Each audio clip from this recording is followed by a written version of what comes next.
Good afternoon. Oh, you can see a couple of our friends. They're watching me right here. Okay, now, some people have been asking me how I'm doing, and I have to say pretty good. I mean, I'm just about ready to make an order at Pine Hollow Longbows for some rawhide. I'm going to do a series of paddle bows, rawhide back and fully painted. There's the does. I don't know where their fawns are. But anyway, this is a kind of a funny story. I mean, it's unfortunate that people, do things that are contrary to, the purpose of any facilita. This is a nature preserve, and as you can see, there's deer watching me. They're just kind of grazing around, being mellow. And we have certain rules, and the story I'm going to tell you has everything to do with the breaking rules. And so the reason that we have wildlife, whether it's porcupines or foxes or deer or what have you,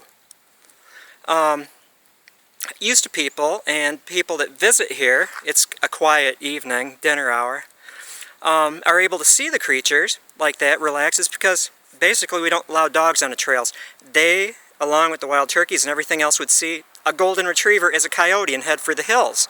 And it would greatly, affect our wildlife. Anyway, there's also no smoking on the preserve. This has to do with my story. Because the smoke drifts, you can smell it from one side to the next. And also, you have to stay on the trails because there are orchids out there along with a lot of other cool plants. And so you stay on the shredded bark path and on the boardwalks. Okay, so you have the background. 3 of the big rules: no dogs on the trails, stay on the trails, and no smoking. So I'm going to pan. That's our house. Big windows. You would think that people would see in this facility that, there's somebody watching them.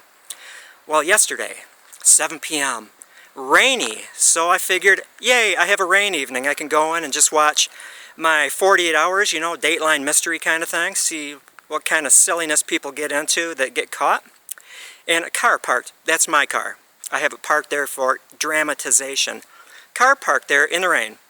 They sat there for a while, and I wondered, gosh, I didn't see them get out and walk, but they were in there thinking hard.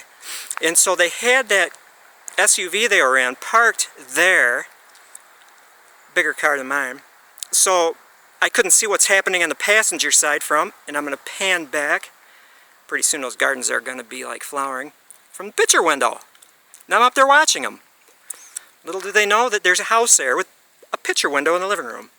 And so the people get out, it's a couple, and they disappear. And so I ran outside in the rain, and I caught them over that fence where those deer are. There's a chipmunk. Cigarettes, both were smoking, off the trail, with a dog. So I'm like, no, you're not only smoking, you're off the trails, possibly walking over orchids, and you've got a dog. Pack your dog up and find another place to walk. Okay, so fine, I go back up to the house. They put their hound in their SUV, and they start walking towards the trailhead. They obviously knew, because there's a sign that says trails, that's where you start your walk, not on the side of their SUV. So I run out here again, and I'm like, no, you broke, 3 rules in a matter of 10 minutes. I have no faith that you're going to stay on the trails, stay out of the dunes, and basically not misbehave. Leave now. And so the dude is standing next to that sign. If you could zoom in, it says dogs prohibited beyond this point. And he's like, we didn't see the sign that said no dogs. And I'm like, dude, turn around. You're leaning on it. Get out.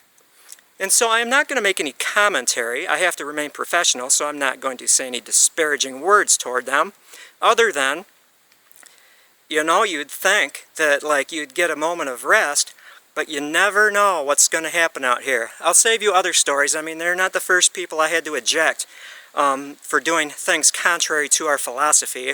I'm being very polite here. But this is probably the most interesting story of people trying to get away with something. Okay, thank you for bearing with me. Now I'm going to go along because I did a video earlier on American spikenard, sweet flag, Lake Huron-Tansy. And this is my mighty sweet flag. I would encourage you to, if you don't have a pond, do it in a pond garden, a wash tub. You can grow sweet flag in there, and you don't need to worry about the muskrats eating it like they did here in my pond. Flowering, there's a flower There's another flower. Lake Huron tansy. Let's see here. Tansanitum huronense, blooming this year. In there I've got gray-centered coneflower, chicory down there, and then rose campion, and kinnikinnick, which is actually alive. Kinnikinnick, by the way, means mix-mix. If you were to grow, say, Hopi ceremonial tobacco and just smoke it, it would knock you on your butt, because if it's unfermented, nicotine levels are off the charts, so the natives used to mix it with stuff. And so kinnikinnick, Arctostaphylos uva ursi is one of the things. Mix, kinnikinnick. Pitcher thistle there, and I have to say I'm not going to burden you with taking a walk to see my American spikenard, Aurelia racinosa, but they're beasts. 6 feet tall and developing their flower heads. And there it is, my sweetgrass patch, mighty plants below the dreamcatcher. And yes, again, contact me if you want paddle bows. I'm going to make in a run. You know, I have to be very efficient with my time, so I'm going to make 10. I'm going to make 10. Order the rawhide, get the wood, start making them. Rawhide backed in the neighborhood of 50 pounds, which is a beautiful weight for my paddle bows. Fully painted. Some will be muted geometric designs, more prone for hunting, or more apt for hunting, than the brightly colored ones, although the brightly colored ones work. Funny, if you're out in the woods with a bow, actually black, in our conditions, would scare deer more than, say, white ones, so that is that. Doing well, busy. For some weird reason, we don't have a parking lot full of cars. The deer and her fawns say adieu. Have a great day. Definitely contact me if you want to get on the list. I've got, I believe, 7 people so far on the list for paddle bows. And Emilio, yep, I am working on your bow. Refining the tips, in the process of tillering. It's going to be beautiful juniper and sinew bow. Probably Juniperus virginianus for those cedar juniper people. Have a great day.